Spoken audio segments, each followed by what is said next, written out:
اما غیرهن فلا عدۃ لهن لقول تعالی وما لكم علیہن من عدۃ تعتدوها۔ اس طریقے سے آئسہ غیر آئسہ ہو، آئسہ سمجھتے ہوئے وہ عورت جس کو حیض ہی نہ آتا ہو، اس کے بڑھاپے کی وجہ سے یا صغر سنی کی وجہ سے،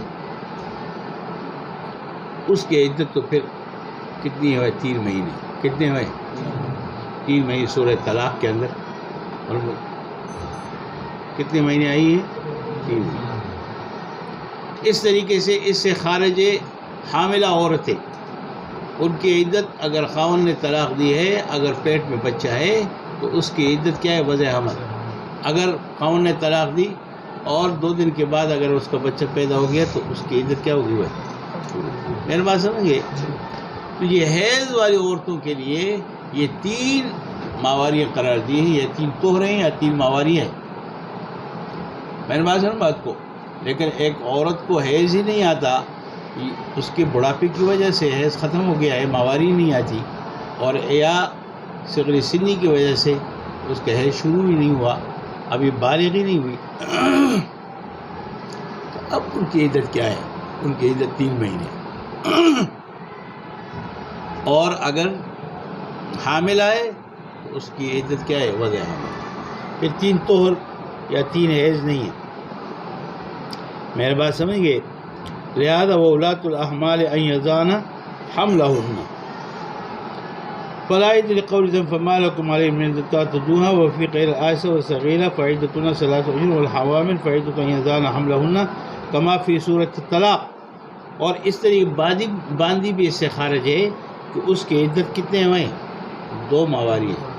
اس کا عادت ہے وَلَا يَحِلُّ لَهُنَّ أَن يَكْتُمُوا مَا خَلَقَهُنَّ، عورتوں کے لیے حلال نہیں ہے کہ جو اللہ نے ان کے رحموں کے اندر رکھا ہے بچہ وغیرہ یا حیض، اس کو عورت کہتے ہیں مجھے حیض ہی نہیں آتی، بات تو مجھے حیض نہیں آ رہا، یا یہ ہے کہ پیٹ میں بچہ ہے اور وہ کہتے ہیں کہ میرا پیٹ میں کچھ نہیں ہے، اور اس طریقے سے 3 ماواری تو وہ ٹائم گزار کر کسی اور جگہ نکاح کر، اس کی بات کی اجازت نہیں ہے۔ غیر بات کو نہ عدت کے دوران وہ کسی اور جگہ نکاح کر سکتی ہے، وجہ سے نکاح ہوا ہے نا، یاد ہو نکاح کلا نکاح ہے، کیا ہے وہ؟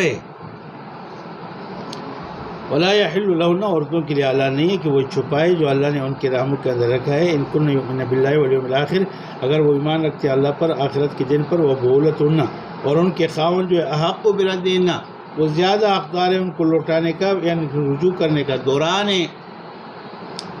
عدت اگرچہ وہ انکار کریں، اور یہ طلاق یہ اس صورت میں جب اس نے طلاق رجی دی ہو، ہاں اگر 3 گولیاں چلائی ہیں تو اس کے تو رجوع کرنے کا پھر حق نہیں ہے۔ لیکن اگر طلاق احسن یہ ہے کہ ایک طلاق دے دے، پھر ماواری گزر جائے، پھر ٹائم مل جائے، پھر دوبارہ دوسری دے، پھر سر بات کو وَأَحَقُّ لَا تَفْصِيلَ فِيهِ إِلَّا حَقَّ لِغَيْرِهِمْ فِي نِكَاحٍ فِي عِدَّتِهِنَّ، یہ جو احق کا لفظ ہے جلال محقق نے فرمایا یہ تفضیل کے لیے نہیں ہے،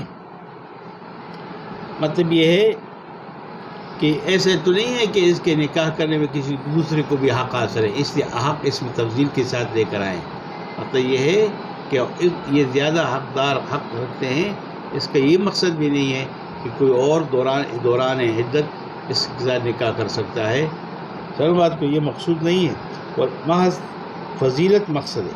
وَلَهُنَّ، ان خاوندوں کے لیے اس جیسا حق ہے جو ان عورتوں پر حق ہے، دستور کے موافق جو شرعی طور پر ہے، اس کے ساتھ حسن سلوک رکھے، حسن معاشرت رکھے، اور اس کو ضرر نہ دے، نہ عورت مرد کو ضرر دے، نہ مرد عورت کو ضرر دے، وَلِلرِّجَالِ، اور مردوں کے لیے ان عورتوں پر ایک درجہ، حقوق تو برابر ہیں، لیکن مردوں کے لیے عورتوں پر ایک فضیلت حاصل ہے، اور وہ فضیلت کیوں حاصل ہے؟ فضیلت کیونکہ عورتوں پر مردوں کا اطاعت واجب ہے۔ کیوں واجب ہے؟ کیوں کہ وہ ان کے مہر برداشت کرتے ہیں اور مہر دینے کے پابند ہے، اور ان پر خرچ کرنے کے پابند ہے۔